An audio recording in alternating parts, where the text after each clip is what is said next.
कुछ दिनों से फ्रिज में ब्रोकली रखी थी, पर समझ नहीं आ रहा था इसका क्या करूं। सब्जी बनाने का बिल्कुल भी मन नहीं था क्योंकि कलर चेंज हो गया था, तो इसे शायद ही कोई खाता।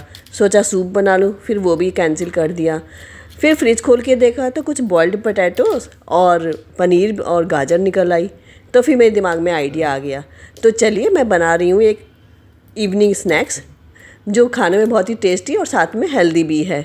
तो पहले मैंने ब्रोकली को उसके फूल को अलग कर लिया और गुनगुने पानी में नमक डाल के उसे साफ़ कर लिया।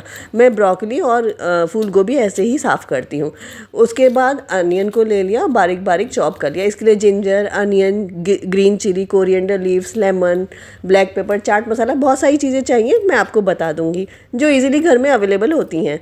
तो सबसे पहले अनियन को चॉप कर लिया। फिर ग्रीन चिली मैंने एक ही ली थी क्योंकि बेटे को भी देना था, बच्चे के लिए बन रहा था, तो मैंने एक ग्रीन चिली ली। आप अपने अकॉर्डिंग रख लीजिएगा। साथ में गाजर, अदरक को ग्रेट कर लिया। फिर घर का बना हुआ पनीर था, उसे भी ग्रेट कर लिया। अच्छे से ग्रेट करने के बाद मैंने साइड में रख दिया और उसके कोरिएंडर को बारीक बारीक कट कर लिया।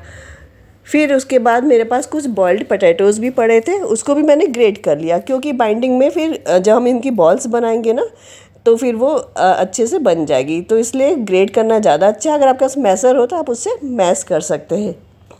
तो फिर क्या था, मैंने ब्रोकली को अब उसको स्ट्रेन कर लिया, उसके पानी को अच्छे से पानी को निकाल लेना है। उसके बाद एक ग्राइंडर में मैंने इसे कोर्सली ग्राइंड कर लिया। आप चाहें तो ग्रेट भी कर सकते हैं, बट ग्रेट करने में थोड़ी मेहनत लगती है, तो मैंने ग्राइंड ही कर लिया। उसे कोर्सली ग्राइंड करने के बाद मैंने जितनी भी वेजीज़ को कट किया था, ग्रेट किया था, उन सबको उस बड़े बोल में डाल देंगे। देखिए कितना खूबसूरत लग रहा है ना कलर, ग्रीन, रेड, वाइट, सारा कॉम्बिनेशन इतना अच्छा लग रहा है। साथ में बॉइल्ड पोटैटोज़ भी हैं।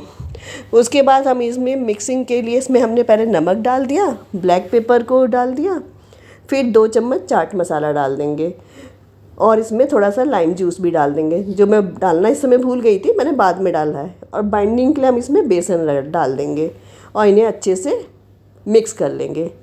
इस डिश की खासियत ये है कि आप इसे एक दिन पहले भी फ्रिज में बना के रख सकते हैं, और जब बच्चे को टिफ़िन में देना हो या कोई गेस्ट आने वाले हो या इवनिंग स्नैक्स के लिए आपको तैयार करना हो तो इसकी प्रिपरेशन करके आप फ्रिज में रख सकते हैं और जब कोई आए तो उसे गर्म गर्म बना के सर्व कर सकते हैं। तो देखिए इस तरह की टिक्कियाँ हमें बना लेनी। इस समय मैं लेमन डाल रही थी, मैं डालना भूल गई थी पहले। तो देखिए इस तरह से गोल गोल टिक्कियाँ बना के हमें रख लेनी है। तो कुल हमारी इतनी टिक्कियाँ बनी थी, हमने जितने भी इंग्रेडिएंट्स लिए थे उसमें, तो आप देख लीजिएगा आपको कितना चाहिए। उसके बाद हम एक पैन में ऑयल डाल के सैलो फ्राई कर लेंगे। साइड में मैंने ग्रीन चटनी भी बनाई थी जिसकी रेसिपी मैंने अभी नहीं दिखाई है, नेक्स्ट वीडियो में फिर कभी दिखा दूँगी। तो इसे उलट पलट के अच्छे से सैलो फ्राई कर लेंगे, डीप फ्राई नहीं करेंगे। ये बहुत ही सॉफ्ट बने थे, बहुत ही टेस्टी थे और सुपर हेल्दी थे क्योंकि इसमें पनीर, आलू, गाजर और भी जो सब्जियाँ आपको डालना चाहें आप डाल सकते हैं, क्योंकि इस ठंड में तो सब्जियों का अपना ही मज़ा है। तो बस बहुत ही हेल्दी, जो बच्चे सब्जी नहीं खाते हैं उनके लिए परफेक्ट डिश है। जिनकी मदर परेशान है कि उनके बच्चे सब्जी नहीं खाते हैं, बट मैं तो अपने हस्बैंड ही नहीं खाते मेरे ब्रोकली, तो इसलिए मैंने ये डिश बनाई। तो देखिए कितनी खूबसूरत बनके तैयार हुई है, जिसे मैंने कोरिएंडर और मिंट लीव्स की चटनी के साथ सर्व किया था। आप किसी भी डिप के साथ इसे सर्व कर सकते हैं और इन्जॉय कर सकते हैं। Take care.